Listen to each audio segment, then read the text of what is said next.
Good morning, children. Next we come to the topic of the tools. Tools that they used for hunting, for fishing, and for other things. Now, these tools were simple as well as well at times they were even complex.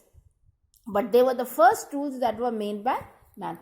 Children, आज हम लोग tools के बारे में, औजारों के बारे में सीखेंगे. जो औजार स्टोन एज लोगों ने बनाए वो पत्थरों से ही बने थे. कुछ एकदम सिंपल और साधारण टूल्स थे, कुछ थोड़े कॉम्प्लेक्स थे जिसमें उन्होंने थोड़ी मेहनत की थी और वो किसी किसी खास वजह से या किसी खास ज़रूरत से उन्होंने बनाए थे. Now these tools can be divided into 3 parts: hand tools, core tools and flint tools. Hand tools वो मोस्टली पेयर शेप्ड, पेयर फल देखा है ना, उसके जैसे कि हाथ की मुट्ठी में वो उसको पकड़ सकें.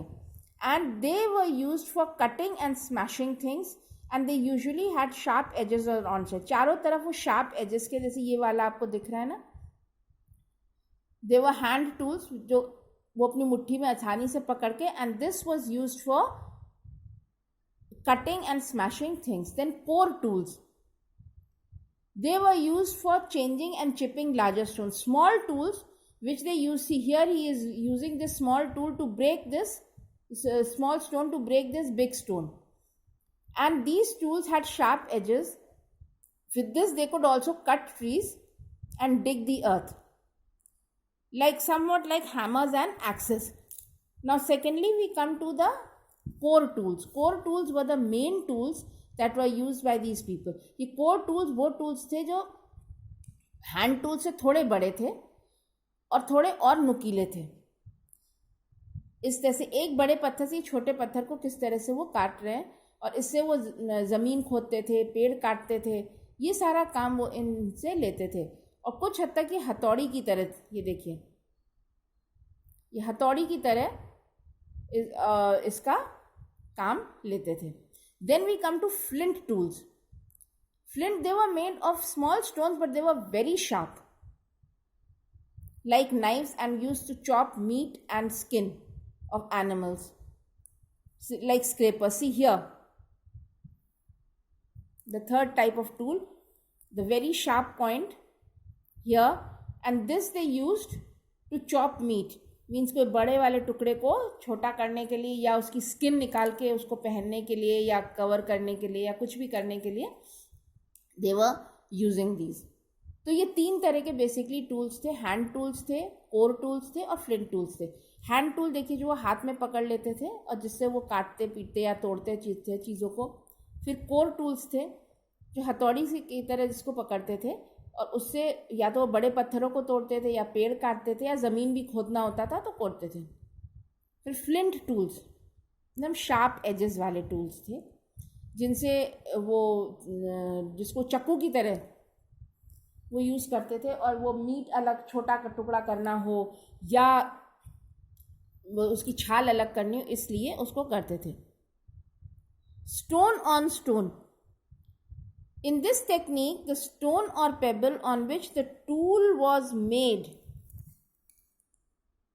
was held in one hand and another tool was used to hammers. Like this is the first stone on stone. Here he is using one stone, he is using to break another stone. Here with one stone, he is using to cut another stone, break another stone. एक पत्थर से दूसरे, stone on stone tools, मतलब एक पत्थर से दूसरे पत्थर को जब वो तोड़ते थे उसको वो स्टोन टूल कहते थे. Then pressure flanking. Pressure flanking was an instrument which was either made of bone or wood, and to it they attached these flicks, and it was more advanced. More advanced means it was of more use to them. Then the most important discovery was of fire.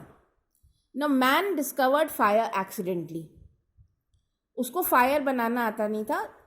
कहीं जंगल में 2 पत्थर घिस गए होंगे, 2 पेड़ घिस गए होंगे, जंगल में आग लगी होगी.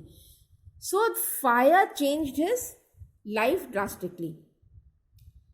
First of all it lighted his dark cave. जिस केव में वो अंधेरे केव में रहता था उसमें रोशनी हो गई. Secondly it kept him warm. जाड़े में उसको उससे सेकता था, तापता था, जैसे देखते ना जाड़े में लोग आग तापता था। उसके बाद it frightened away the wild animals, जितने भी जंगली जानवर थे वो सब दूर भाग जाते थे। It helped him cook food, made it soft and tasty to eat. Then उसने वो उस आग में जानवर भी जल गए होंगे, फिर उसने गला पकाना भी सीखा होगा, तो खाना ज़्यादा टेस्टी था, सॉफ्ट था। So how did fire help him? Fire lit his dark cave, fire kept him warm, fire frightened away wild animals, fire cooked his food. So all these things, the fire was very, very useful and helpful for man, and the first important discovery of man. Then early man was also a great painter. I told you about Bhimpetka na when we started this lesson. So these are the cave paintings, and here he used natural colors of the roots and fruits and leaves which we found in the jungle. He made these drawings, and these drawings tell us about his artistic ability. See, animals are here, he's going to hunt them. So early, this was his way of expressing. He did not know how to read and write, but he had learned to express himself. Then we come to the change in climate. Slowly, the living conditions of the people were changing and the climate was changing. Now, he saw other animals also.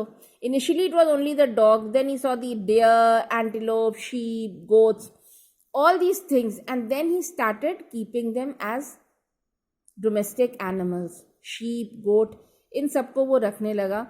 And slowly, he started cultivating rice, wheat and barley. Initially, he was only cultivating these three things: rice, wheat and barley. So first he learned कि आग से कैसे फ़ायदा उठाया जाए. फिर he saw other animals, sheep, goat, deer. He started domesticating them. Then he became a cultivator. Means he started cultivating wheat, rice and barley.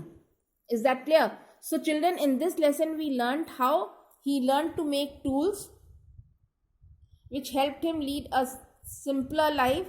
Then we learned how he learned to the use of fire, how fire helped him in his various aspects. पहले हम लोग ने देखा कि पत्थरों से कैसे उसने अपना जीवन आसान किया. उसके बाद हम लोगों ने देखा आग ने कैसे उसकी लाइफ इजी बनाई, उसको उसके केव को रोशनी दी, उसको जाड़े में गर्मी दी, खाना कुक किया, जानवरों को भगाया. देन उसके बाद और भी जानवर आए, जैसे गोट आया, शीप आया, इन सबको वो रखने लगा. फिर वो फार्मर बना, उसने वीट, राइस और बार्ली उगाना शुरू किया. क्लियर? Thank you.